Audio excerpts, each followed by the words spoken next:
A história é feita de observações e pessoas comuns. Eu adorei essa frase, escutei ela ontem, pena que eu não lembro o nome da escritora. Mas essa frase me inspirou porque eu acho que o Profissional Real, que é uma websérie que a gente faz no canal, ela é feita disso e para isso. Então eu achei super interessante. Mas voltando, né? Porque hoje o babado é sobre a história e a escrita.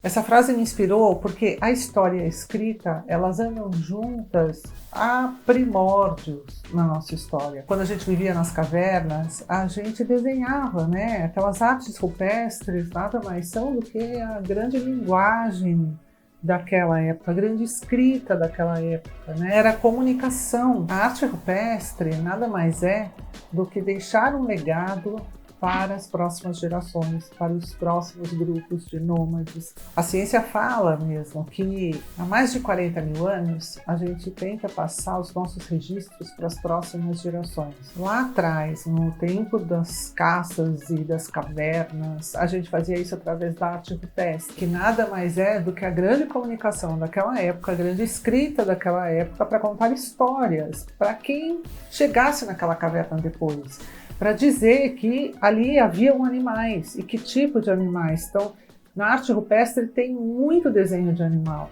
por causa disso, né, das caças. Então, era uma forma de deixar um legado para o próximo que chegasse ali na caverna. Hoje em dia a gente tem a agenda, o diário, o blog, várias formas e estilos de comunicação, de escrita. E hoje a gente pode fazer isso de um outro jeito. O princípio e o motivo da história são sempre esses, para a gente dividir as nossas histórias, para a gente desabafar, para a gente contar algum conhecimento novo, que a gente leu, que a gente ouviu, para discutir. Mas por que falar disso agora? Então, na verdade eu me inspirei nessa frase e eu fiquei pensando que a gente tinha uma ferramenta à nossa disposição que a gente nunca usa. Então a gente vai atrás de remédio, a gente vai atrás de conversar, a gente vai atrás de fazer algum processo de desenvolvimento pessoal. Nada contra, muito pelo contrário, eu sou dessa área. Mas a gente tem uma folha e uma caneta dentro de casa e muitas vezes a gente precisa colocar para fora. Isso traz uma organização para o pensamento. Então a gente consegue ter mais clareza sobre o que a gente está pensando. Isso organiza as ideias, os argumentos sobre algo que a gente está buscando, sobre um novo posicionamento na vida. Isso faz a gente refletir sobre o que a gente quer, que caminho seguir. Então traz clareza de pensamento, organiza as ideias. Então escrever faz muito bem. E é isso, todo mundo tem uma caneta e um papel de pão em casa. Escrever é quase um ato político, é uma extensão da gente dentro da realidade. Muitas vezes o que a gente consegue escrever, a gente não consegue falar. E eu acho isso interessante. Porque quantas vezes a gente está com vontade de soltar o verbo e falar algumas coisas e a gente reprime. Você não acha que você tem que soltar em algum lugar? Já que você tem inteligência emocional, você não vai ficar soltando por aí com pessoas que não tem nada a ver com aquela conversa que você queria ter lá atrás. Você pega e escreve. Escreve tudo que você pensa daquela situação, escreve tudo que você queria ter dito e depois você lê. Tenho certeza absoluta que você vai ter uma noção melhor do que você devia ter falado. E ainda bem que você não falou tudo isso. E você lê a primeira vez, deixa quieto, depois você lê de novo. Então o que é isso? É revisitar a mesma história. É a gente ter noção de que a gente pode errar falando muito, num momento onde a gente está ansioso, nervoso. Esquece. Traz para dentro, elabora, joga no papel, escreve. É uma grande ferramenta escrever e a gente esqueceu. Depois que a tecnologia chegou na nossa vida, a gente quase que não escreve mais no papel. E eu estou falando no papel porque eu conheço muita gente que adora escrever no papel. Se você é do computador, escreve no computador. O lance não é a plataforma. É que existe um estudo cognitivo que tem a ver com escrever, né? Então, quando a gente manipula as mãos, quer dizer, cérebro, mão, ideias, é tudo muito humano. Então, a gente está aqui nessa dimensão. Não significa que quando a gente usa o note, o computador, enfim, o tablet, não dê certo. É mais proveitoso olhando para essa ferramenta desse jeito, usando a escrita como ferramenta para a gente se desenvolver, que a gente escreva no papel. E quem sabe você melhora um pouco a sua letra, né? A escrita, ela dá uma sensação de liberdade, porque quando a gente descarrega as nossas questões, as nossas tensões, a gente dá uma aliviada, sabe? Se você tá gostando até agora do que eu tô falando, aproveita, vai lá, se inscreve no canal, compartilha isso com algum futuro escritor, com alguém que seja mais irritado e dá um like nisso daqui. Aí você ajuda a gente a crescer, né? O canal crescer e a gente trazer cada vez mais coisas legais para você. E aí, se você quiser dar uma ideia para mim do que você gostaria de escutar, do que você gostaria de explorar como ideia, manda pra gente. Agora, para quem tem dificuldade em escrever, a folha branca é uma prisão.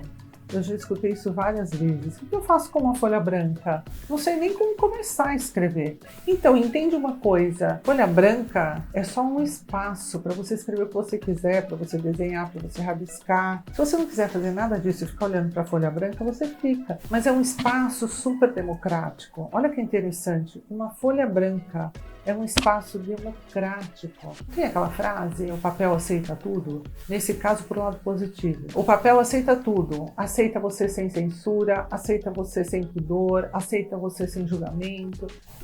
Só aceita, ele só acolhe, só abraça.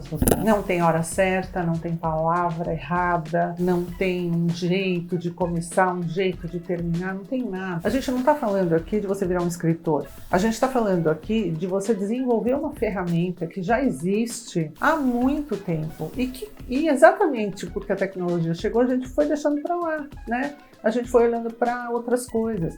Eu mesma escrevia muito na minha adolescência. E depois eu fui parando de escrever, voltei a escrever em alguns momentos, quando meu filho nasceu, parei de escrever de novo, e a gente vai esquecendo. É tão comum, né? Papel, caneta, mas é muito poderoso.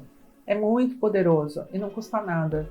Custa o seu tempo de você olhar para você mesma e trazer para fora aquilo que fica caraminholando, sabe? Aquela coisa que fica incessante. Joga no papel, você vai sentir assim, ó, ai, descarreguei alguma coisa. É muito legal. Depois você me conta. A escrita é um grande experimento, é uma experiência nossa, é uma viagem por aqueles 15, 20 minutos. A gente fica focado naquilo que a gente quer colocar para fora. E assim, ó, do mesmo jeito que o papel não tem julgamento com você, seria muito legal que você também não tivesse um julgamento com você. Porque como você não vai dar para ninguém dizer, né, ninguém avaliar, ninguém criticar, é um espaço seu, íntimo, você pode escrever o que você quiser. Então não fica julgando, não fica se antecipando com as palavras. Só deixa a mão te levar, deixa os pensamentos fazerem com que a mão escreva as palavras. E não você ficar observando a sua mão e julgando que palavras ficariam melhores naquela frase. Não é disso que a gente está falando. A gente está falando de você descarregar, de você ficar mais leve. A gente está falando de autoconhecimento. Muitas vezes a gente acabava escrevendo apenas quando a gente estava muito triste, né? Então era uma forma de a gente colocar para fora as nossas lamúrias. Mas é interessante também a gente olhar pelo outro lado.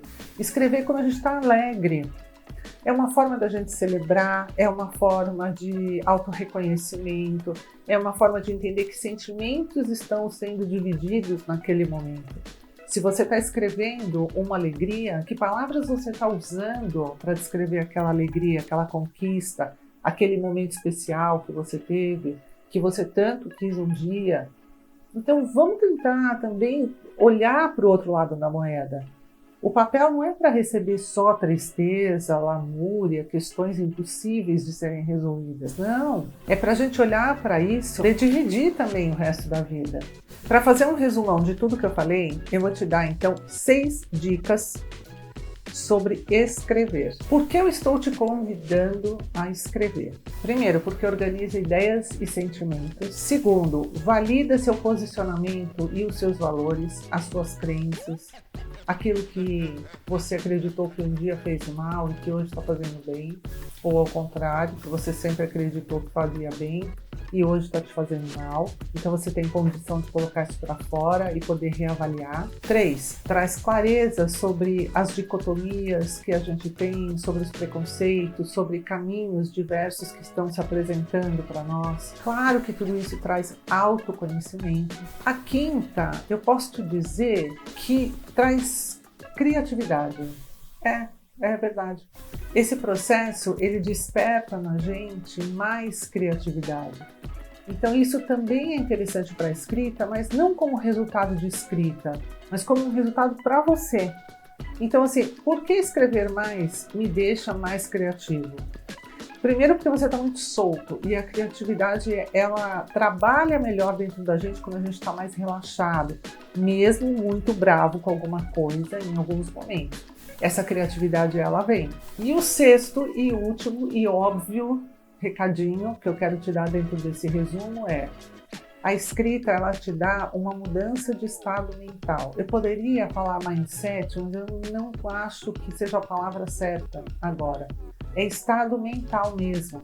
Então, se você está naquela fúria, naquela mente obsessiva ou numa ansiedade muito grande, isso vai te fazer ficar mais calmo, isso vai te fazer colocar as coisas no lugar dentro de você, e com isso você vai ter uma compreensão melhor do que está acontecendo aqui fora e aqui dentro.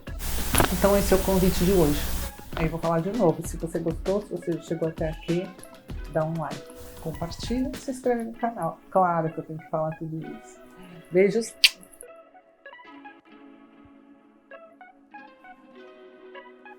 Ok.